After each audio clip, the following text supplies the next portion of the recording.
Bem-vindos à Igreja Trinity Online. Eu quero compartilhar com você a nossa visão. A nossa visão é ver cristãos fiéis a Deus cumprindo a sua missão no mundo com excelência. Esse é o sonho da nossa vida. O que nós queremos com esta igreja? Ver que cristãos sejam fiéis a Deus e cumpram a sua missão no mundo com excelência. E como que a gente faz isso? Ensinando a Bíblia com honestidade, sabedoria e destemor, através dos meios de comunicação social. E a gente ensina a Bíblia não só pregando, a gente ensina a Bíblia com música. Por isso nós temos os Songs of Trinity. Os Songs of Trinity, essas canções da Trindade, né, que elas são exatamente produzidas pelo grupo, né, de músicos, servindo ao Senhor, procurando manter sempre a doutrina cristã no seu mais alto grau. Então você é bem-vindo e eu convido você a adorar a Deus com Songs of Trinity. Vamos lá.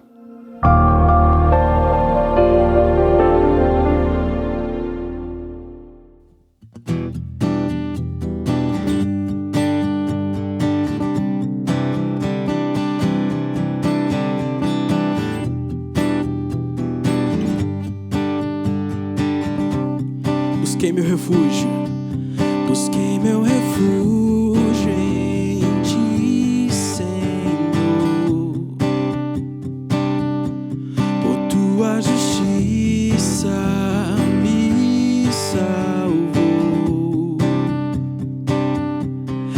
Sejas a minha proteção,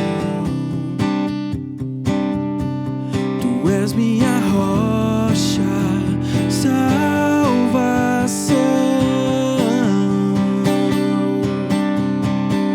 minha esperança, não cessarei de transbordar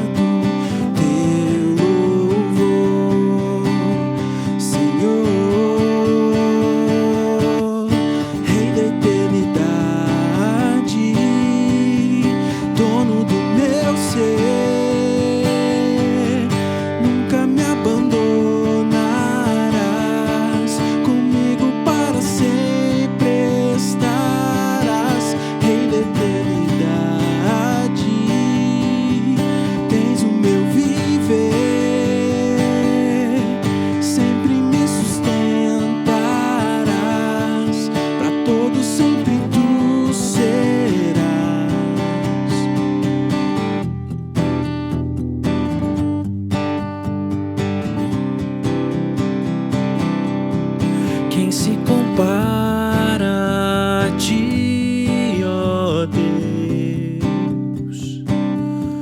Quem pode impedir o teu agir? Minha confiança, não cessarei de transbordar do teu louvor, Senhor, Rei da eternidade, dono do meu ser, nunca me abandonarás, comigo para sempre estarás, Rei da eternidade. Tens o meu viver, sempre me sustentarás, para todo sempre tu serás o Rei da eternidade, dono do meu ser, nunca me abandonarás, comigo para sempre estarás, Rei da eternidade. Tens o meu viver, sempre me sustentarás, para todo sempre tu serás.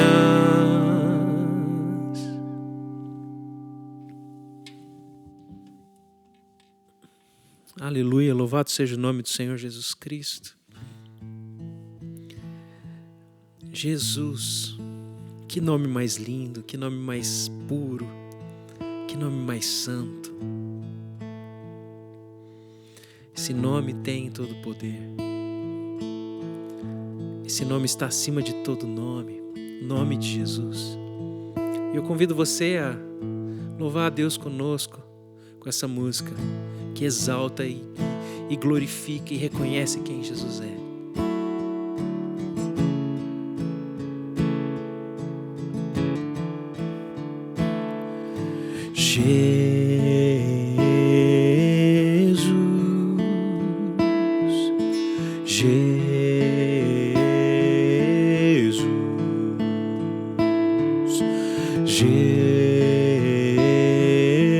Jesus, tu és santo, santo, santo.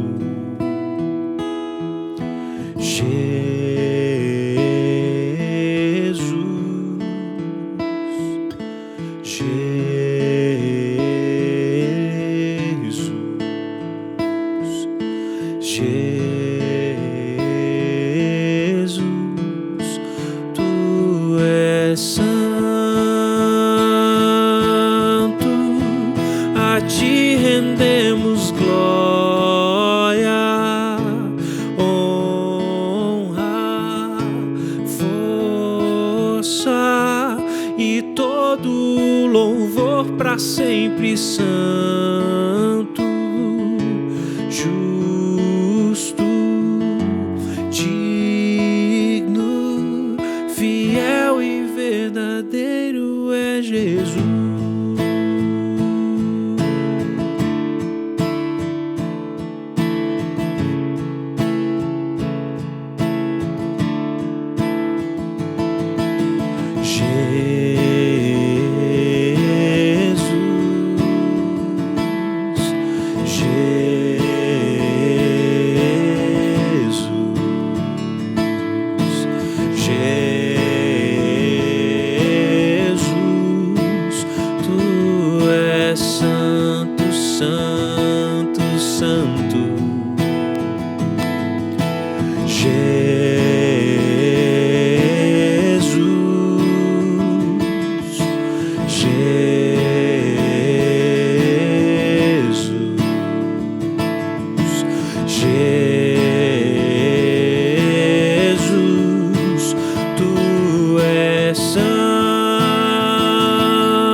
Rendemos glória, honra, força e todo louvor para sempre santo, justo, digno, fiel e verdadeiro seja a glória.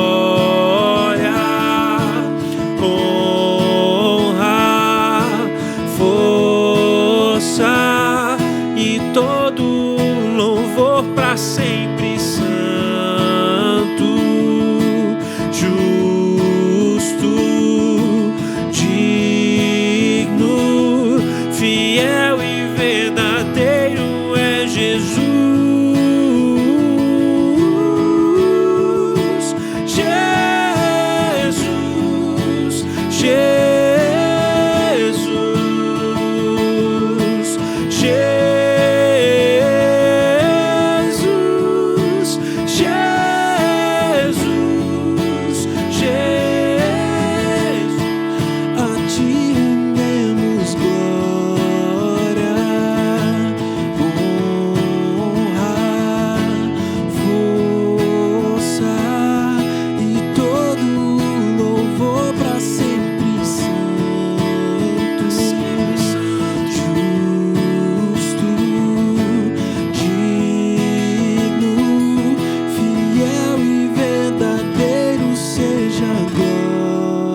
glória, honra, força e todo louvor para sempre. Santo, justo, digno, fiel e verdadeiro é Jesus.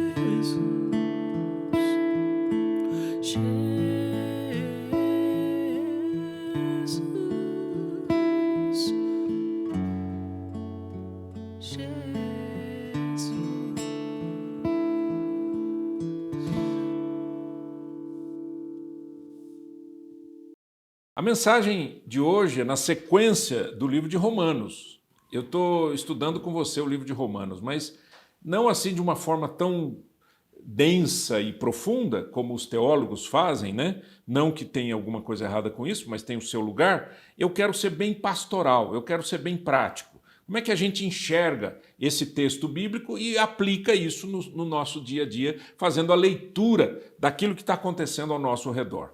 E hoje nós vamos ler Romanos 1, do verso 8 ao verso 13. Romanos 1, do 8 ao 13. Paulo diz assim: primeiramente dou graças a meu Deus, mediante Jesus Cristo, no tocante a todos vós, porque em todo mundo é proclamada a vossa fé. Porque Deus, a quem sirvo em meu espírito, no evangelho de seu Filho, é minha testemunha de como incessantemente faço menção de vós em todas as minhas orações, suplicando que, em algum tempo, pela vontade de Deus, se me ofereça boa ocasião de visitar-vos. Porque muito desejo ver-vos, a fim de repartir convosco algum dom espiritual, para que sejais confirmados, isto é, para que em vossa companhia, reciprocamente, nos confortemos por intermédio da fé mútua, vossa e minha. Porque não quero, irmãos, que ignoreis que muitas vezes me propus ir ter convosco, no que tenho sido até agora impedido, para conseguir igualmente entre vós algum fruto, como também entre os outros gentios. Uma característica dessa epístola é que Paulo está escrevendo a uma igreja que ele não fundou, ele não iniciou essa igreja. E ele está levando uma doutrina cristã. Eu fico imaginando, gente, que coisa fantástica isso. Você imagina que as igrejas, né, do Novo Testamento eram em casas. Então elas não eram imensas, elas não eram mega igrejas como a gente chama hoje. Eram igrejas, era um grupo de pessoas. E Paulo, por obra do Espírito Santo, se dedica a escrever uma teologia toda, que é a epístola de Paulo aos Romanos, para esse grupo de pessoas, né, ali num determinado lugar. Que coisa fantástica isso, né? E inspirado por Deus, ele traz para a gente doutrinas incríveis. E quando ele começa a sua carta, ele começa com aquela introdução toda, né, do capítulo 1, verso 1 a verso 7, ele faz toda a abertura. Já no verso 8, ele já inicia dizendo: primeiramente dou graças a meu Deus, mediante Jesus Cristo, no tocante a todos vós, porque em todo mundo é proclamada a vossa fé. Ora, obviamente é uma hipérbole, né, dizer em todo mundo é proclamada a vossa fé, mas é a forma de mostrar a expressão desse evangelho através dos cristãos de Roma. Então, algumas características eu quero trazer para você pastoralmente, no sentido de dizer como é que a gente vive isso. Então, o primeiro tópico é a oração que celebra, uma oração empática. O que é empatia? Há uma diferença muito grande entre simpatia e empatia. O que é simpatia? O que é uma pessoa simpática? Uma pessoa simpática é uma pessoa que é agradável. E uma pessoa empática? Uma pessoa empática é uma pessoa que sente o coração da outra pessoa. que se coloca, como a gente fala, ou coloca o chapéu do outro, ou coloca o sapato do outro, né? Que se coloca no lugar do outro. E eu fico pensando que coisa mais linda é a visão de Paulo. Porque ele diz, eu dou graças a meu Deus no tocante a vocês. Eu dou graças a Deus pela igreja de vocês, né? Eu dou graças a Deus pelo que tem acontecido com vocês. Essa empatia é extremamente necessária. Por quê? Porque faz com que a gente tenha aquela intenção de orar. A oração é uma coisa intencional, ela não acontece automaticamente. Você tem que ter a intenção de orar e uma oração sem nenhum tipo de resistência, seja de inveja, seja de soberba, seja de falta de sinceridade. Não, ele diz, eu dou graças a Deus por vocês. Isso a gente precisa aprender a fazer. E eu vou dizer mais. Você não fala mal de uma pessoa por quem você ora. Você não sente aquela ou inveja, ou raiva, ou algum tipo de julgamento. Você não faz isso por quem você ora. A oração tem que ser uma oração empática, uma oração sincera na presença de Deus, por alguém e por aquelas pessoas, dizendo, Senhor, muito obrigado por estas vidas. Você agradeceria a Deus por uma pessoa que você chama de inimigo? Não, né? Mas deveria. Porque a Bíblia diz que a gente deve amar os inimigos. Como é que faz? Percebeu como que o humanismo entrou dentro das igrejas? A gente vai vivendo em função daquilo que a gente acha que é lógico. A gente determina ações e reações a partir daquilo que a gente acha que é lógico, ou é democrático, ou é tolerante, ou é isso, ou é aquilo, segundo as expressões humanistas filosóficas, relativistas, e não segundo a revelação do Evangelho.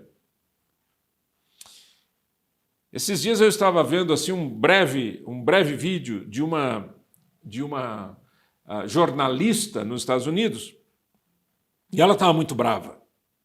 E ela disse assim, não me interessa. Na verdade, o termo em inglês que ela utilizou não é nem não me interessa, é assim, ó, eu não estou nem aí para vocês. Quando ela falou assim, eu não estou nem aí para vocês, cristãos, e para a Bíblia.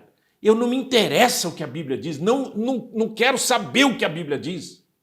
Vocês não podem... E estava brava, a mulher estava muito brava. E eu fiquei ali orando, dizendo, Senhor, tem misericórdia dessa mulher, porque ela está falando muita bobagem, né?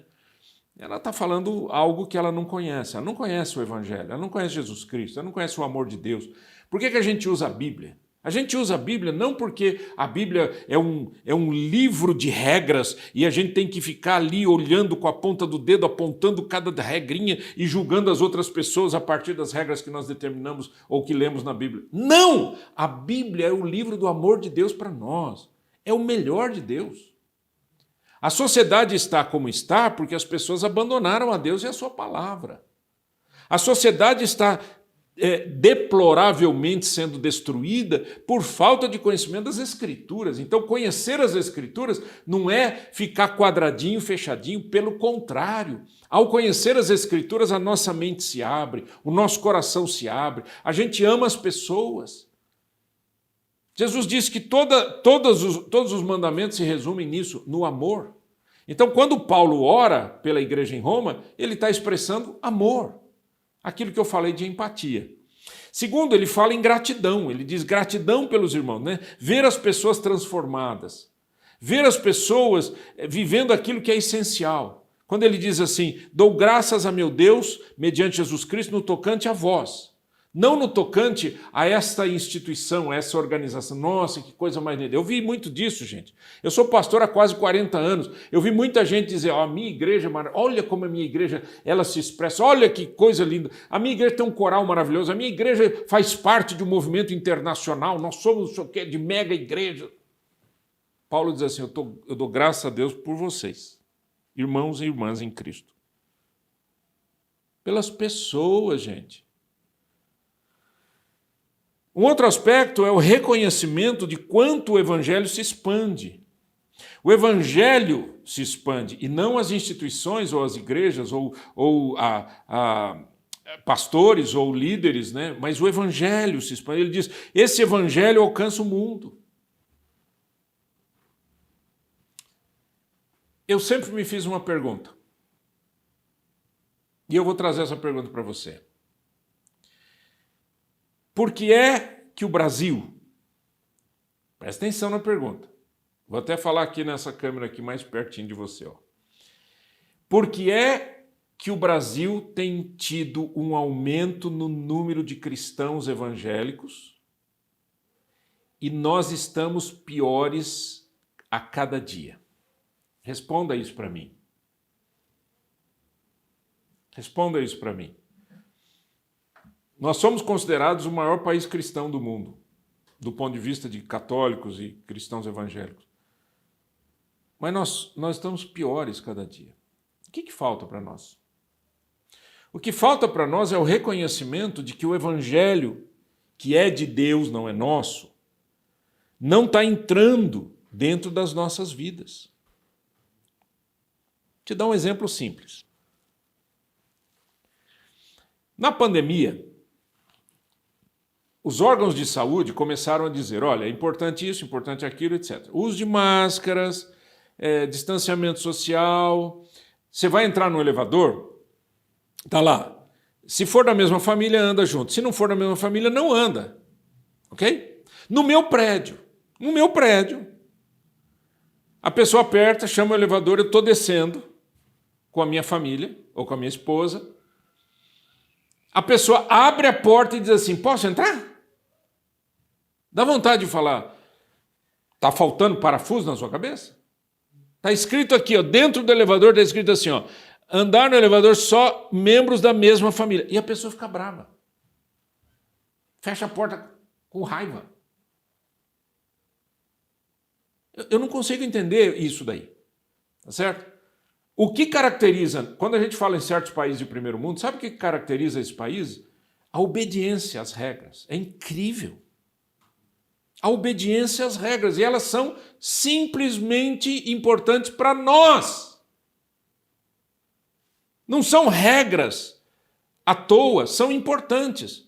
Por que eu estou falando disso nesse verso? Porque quando Paulo diz, eu estou orando por vocês, porque eu estou vendo que o evangelho, a fé de vocês é apresentada no mundo, o que Paulo está dizendo é, eu estou tão feliz que vocês estão influenciando o mundo. Vocês estão, de alguma maneira, transformando a realidade da sociedade a partir da vivência de vocês. Ora, se eu sou um cristão, eu obedeço às regras, eu ando baseado naquilo que é o melhor, eu não tento ficar cortando caminho, tentando costurar alguma coisa. Não, está escrito ali que é para fazer isso, faça isso. Não é porque não tem ninguém olhando.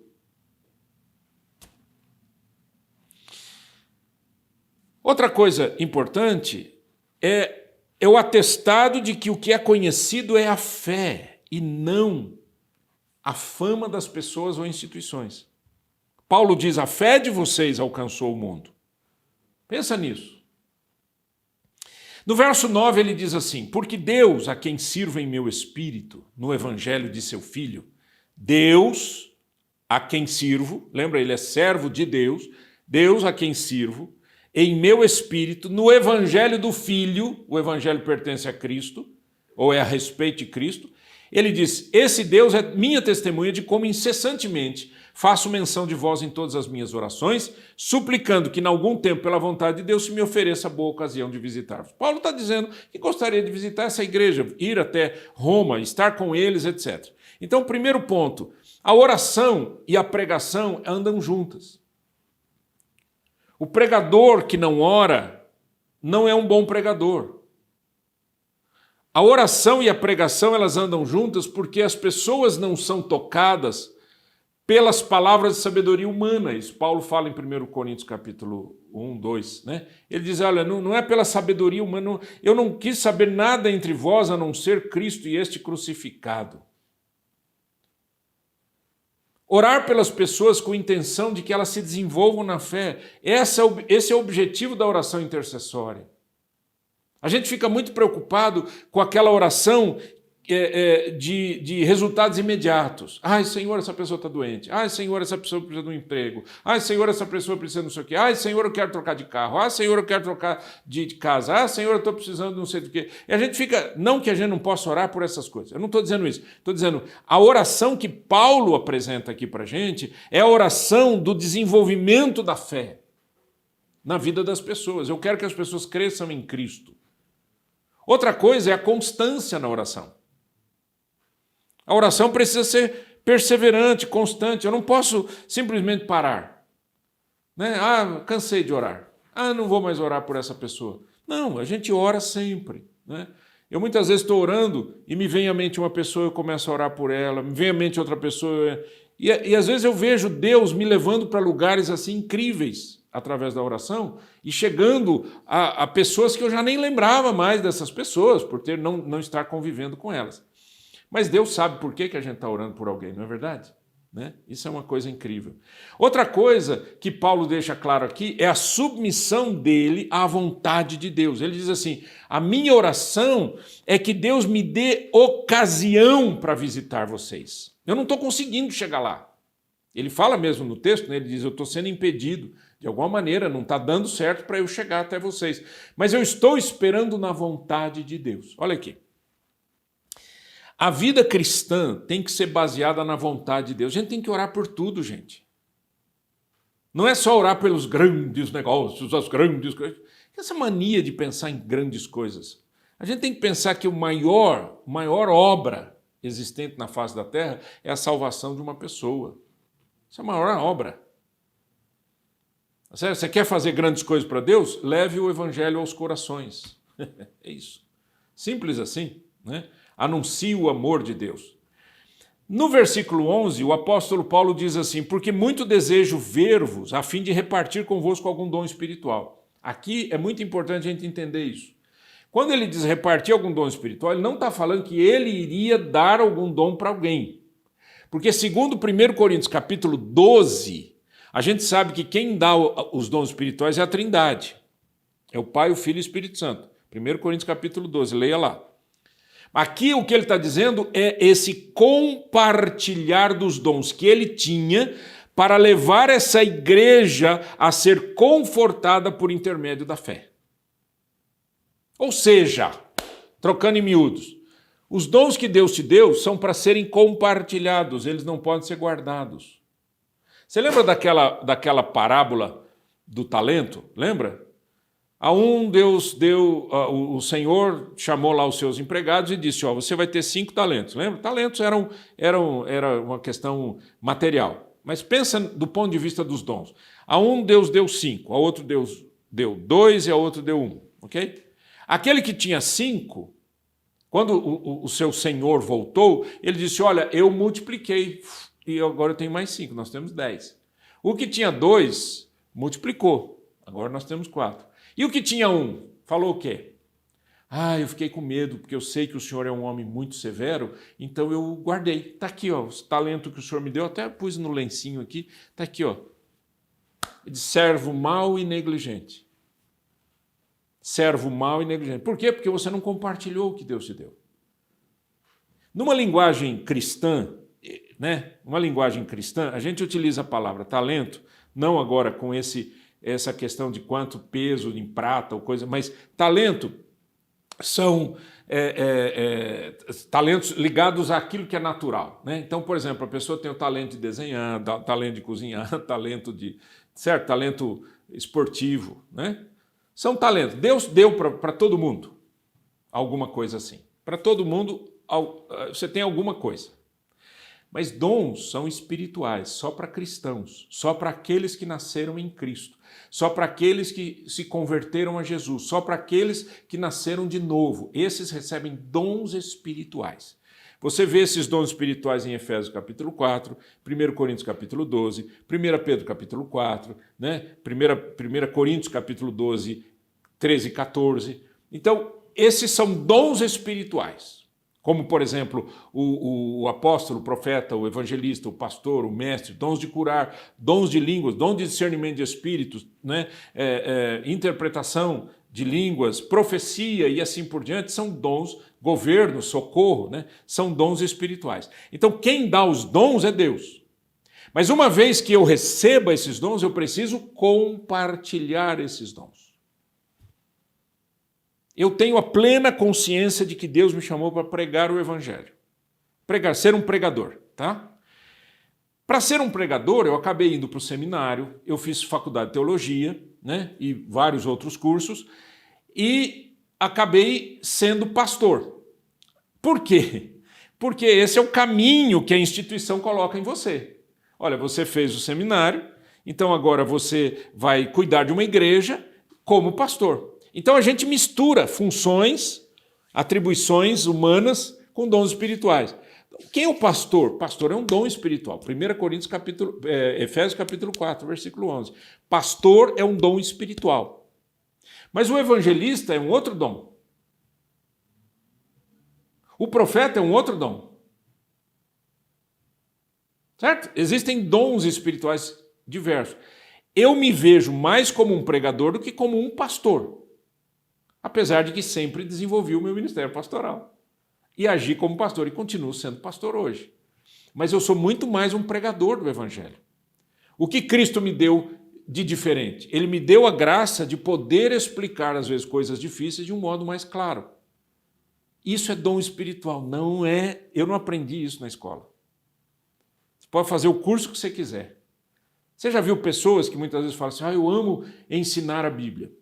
Aí a pessoa abre a boca e fala assim, estou mais confuso do que... Né? Porque ele não tem o dom para aquilo. Né? Eu não estou, você está se sobressaindo, você está ensoberbecendo. Não, eu estou dizendo que a minha função no corpo de Cristo, que eu entendo, é que eu sou um pregador, eu ensino as Escrituras Sagradas. Agora, para que serve esse dom se eu não ensinar? Para que vai servir esse dom se eu não levar isso para frente? Se eu não escrever, se eu não pregar, se eu não falar, não é verdade, não vai funcionar.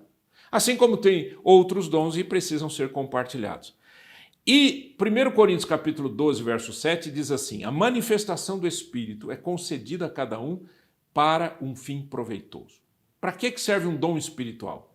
Para ser proveitoso na obra de Deus para a igreja do Senhor Jesus. Ok? Dom espiritual não é medalha de honra ao mérito. Nós vamos chamar aqui o nosso irmão profeta, não sei do que. O cara vem assim, né? Não me toques, né? Aqui está o nosso apóstolo. Apóstolo chegou. Essa é a nossa pobreza mental, é a nossa pobreza coletiva. Tá? A gente não entende as coisas de Deus e a gente transforma pessoas em ídolos, certo?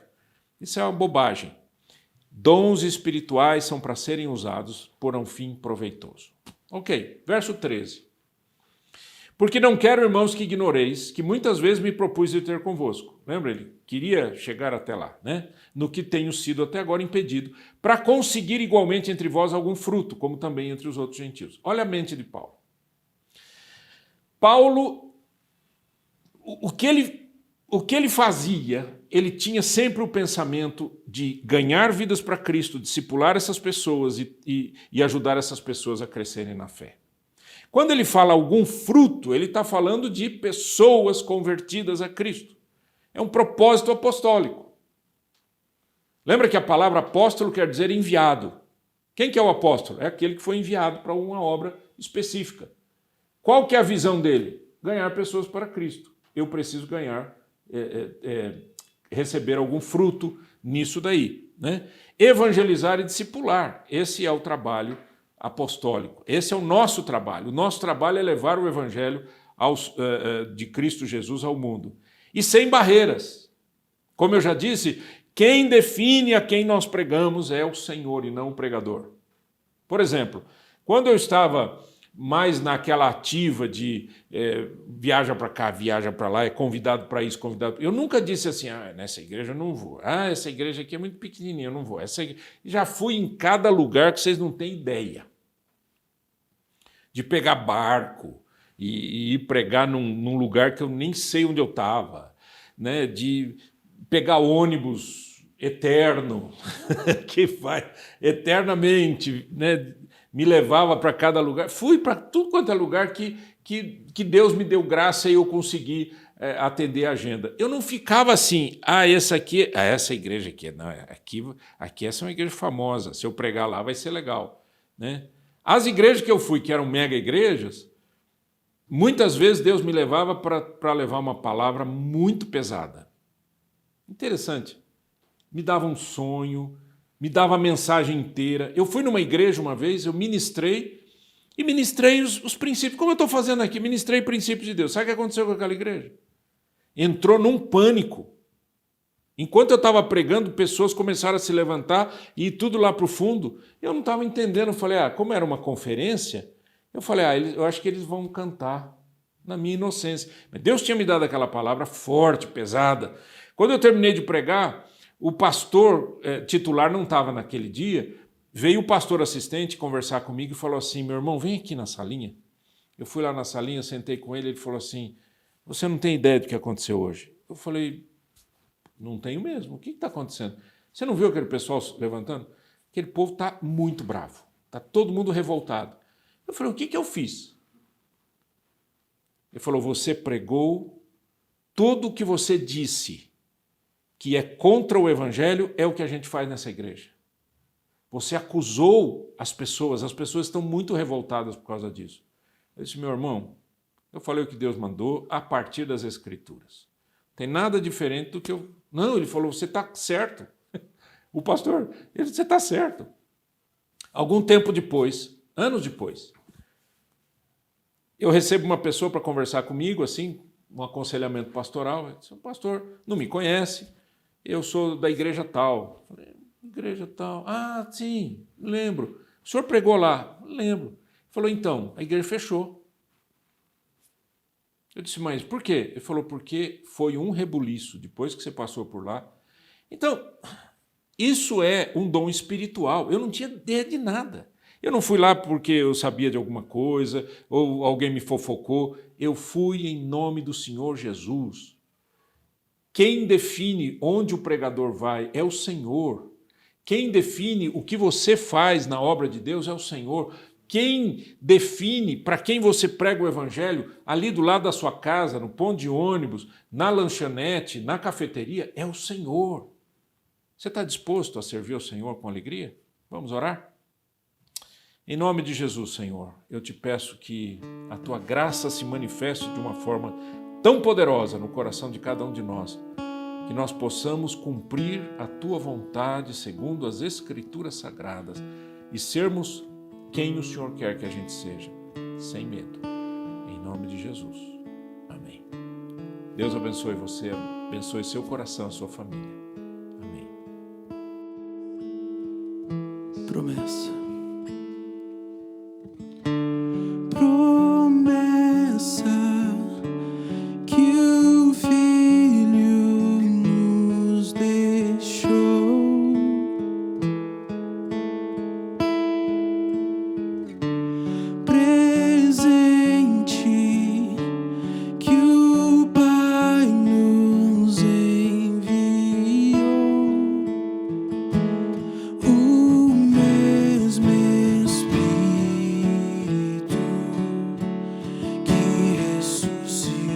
Jesus dos mortos,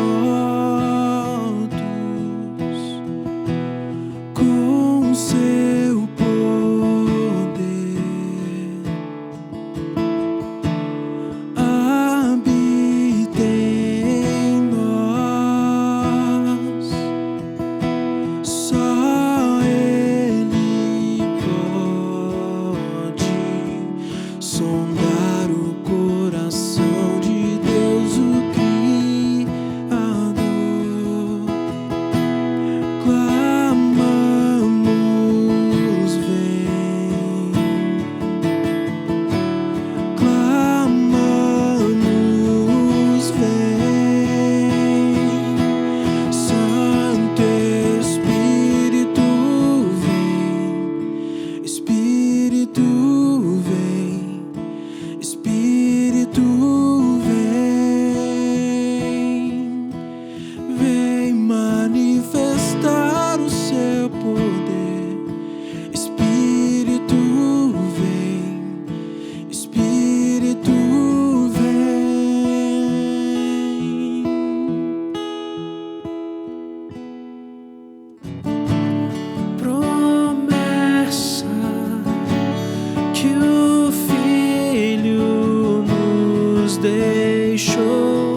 poder.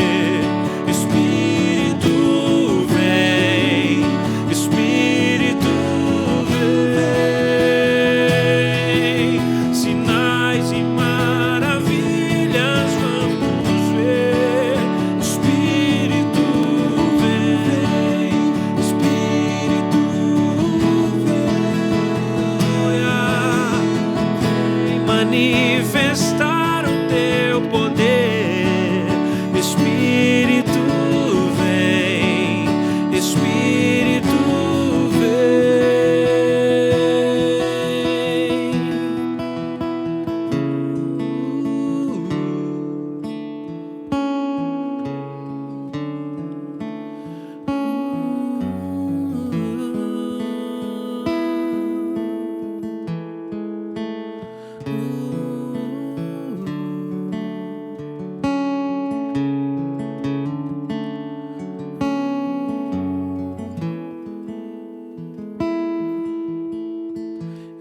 Espírito de Deus.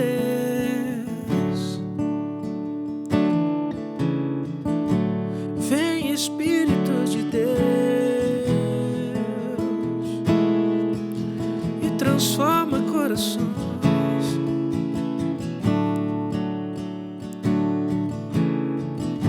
Traga a mudança necessária para que sejamos parecidos com Jesus. Jesus,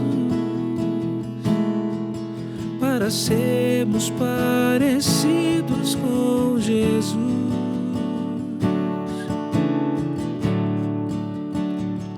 Jesus,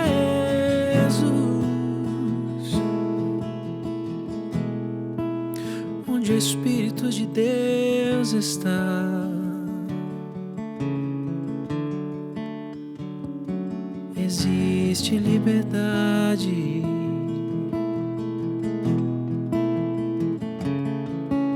Onde o Espírito de Deus está,